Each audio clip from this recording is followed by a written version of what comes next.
Well, thanks, guys. Good to see you again. Back for week 4 of the ROKK Rundown. It's a little bit of Groundhog Day, unfortunately. We're talking still again about the shutdown, and we're going to get to that. But first, I really want to take a minute because today, the day we tape, is Rodell's birthday. So it would be cool to take a look at this day in news, October 16th of the 1900s, because apparently that's what all the kids are saying about when we were born. So I went back and looked at what the New York Times had to say on this day. There was quite a bit of discussion about the upcoming election because at that point, Jimmy Carter and Gerald Ford were in a race. So there was a big presidential election, politics very high on the priority list. There was a ceasefire in Lebanon. So I'm going to stop you, and we're going to let this thing run. This is now the 3rd time we've tried to do this because I keep telling you not to put my business in the street on how old I am, but now you're bringing up Jimmy Carter and Gerald Ford. So this just isn't going to, so. It was the 1900s, though. Okay. People, all right, I'm just going to embrace this. I look really good for how old I am. I'm looking straight into the camera. All right, we can continue. I don't know if we had fax machines back then either. I don't know. Either way, I don't know either, 'cause I was a baby. This is not designed to be an age thing, but what's not even funny is that the other 2 of us are older than you. So you, to us, are younger. Sorry, now I put your business in the street, too. All right, so back to seriousness, though. The truth of it is that politics was still incredibly dominant, right? Republicans versus Democrats. Everybody's fighting for their life. There had just been a debate between the 2 vice presidential candidates. There was a ceasefire in Lebanon, so ceasefire in the Middle East. The Yankees were, at that time in the series, they were in the show. Unfortunately, they lost on the day of your birthday, 5-1 to the Reds. Yeah. You have a great story about a future game, though, on your birthday that you enjoy very much. And then there was a Coast Guard ship that was intercepted with narcotics that was estimated at that time to be $1.34 million. So lots of international news, lots of political news, baseball news. The truth of it is that as much as time has passed in your young life, their stories are relatively similar. We're still talking about a lot of the same things. So that's kind of the point I wanted to get to today, is that so much, even though over the last 4 weeks, life has not really changed that much, over the course of the last several years, there also hasn't been that much change in the world. Yeah. I think the one thing that has changed, obviously, is that back then everyone was getting their news from the tube, or from the 3 trusted anchors, whoever they were back then, and from the newspapers and likely from the radio, and there was a shared truth. And I don't necessarily think at that point in time, I think the great thing about the time that we live in right now is that there are so many different ways to get your story out, to get your news out, so on and so forth. It also means factual truth, right? Like what is true, what is not, and that's something that our clients are dealing with, politicians are definitely dealing with. But so in some ways it was a simpler time. But to your point, the late 70s also had its challenges. Also, you just put yourself out there. So, we already did. We already got the sense. What was it like in high school back in the late 70s? I wasn't in high school in the late 70s, but I will give my age. I will give sort of my age. You guys won't know it, the crowd watching our big studio audience out there, but I used to get called Ricky Schroeder. Yeah. So if you're of that age and you know where that comes from, that's right. Got it. Okay. I see it. I do see it. But I think what I was trying to say, I think you're right. The pace of life was a little slower, but the stories were relatively similar. So you would wait for the evening news, you would wait for the morning paper, but the speed and the rapid fire information system we're in today. Yeah, but now look what's happening now. You've got, the mainstream media is much more of a shell of itself. You have CBS News desperately figuring out how to right the ship, bringing in a new media star, Barry Weiss, who created the Free Press. She was the New York Times opinion editor who left and decided to create her own, her own publication, the Free Press, that ended up being bought by Paramount for $150 million. Amazing. And now she's the editor-in-chief of CBS News.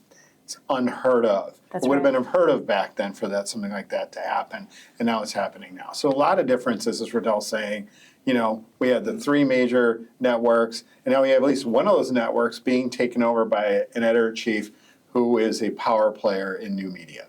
Yeah, I think that's a really cool story, and it's cool to see how that happens. Also, too, though, because the House has been home for so long, Senate has been here, they've been doing some of their business. The challenge is really big now in terms of, especially for clients, like how are you advising your clients about how to stay relevant at a time when the business of our town is really here and really bustling when Congress is in the district? How are you advising folks to stay relevant and stay active while this time is happening? Well, it might seem counterintuitive. The members might be back in town, but all the staff is still here. And I don't think they're doing very much. So this is actually a great time when you think about newsletters and even under advertising, geo-targeting the Hill and so on and so forth with your messages. Not a bad time to be doing this because outside of the shutdown, things have actually slowed down a little bit. And I think that that staffers have a little bit more time to read and to look at the news and to look at these newsletters. And so this is actually, while not great for the country, this actually is an opportunity to get your message out. Great point, Ron. I would also say the national news is always going to be covering Donald Trump.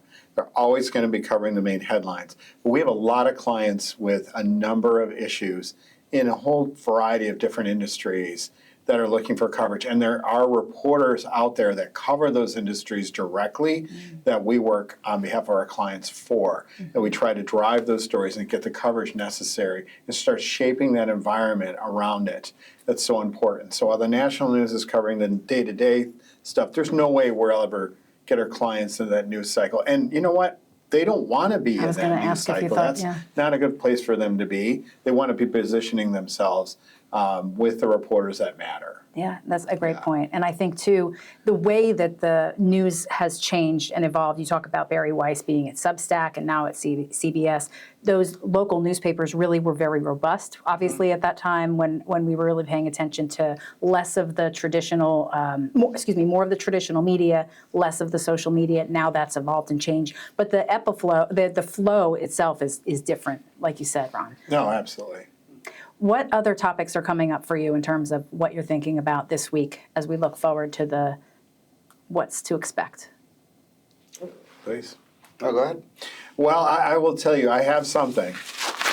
We have fundraising numbers, folks. Okay. And I just have one number that's really leapt off the page for me. It's not how much money Republicans or Democratic senators or House members are raising. There we go. I have never seen this type of number before, but I heard it, and so I had to read the story.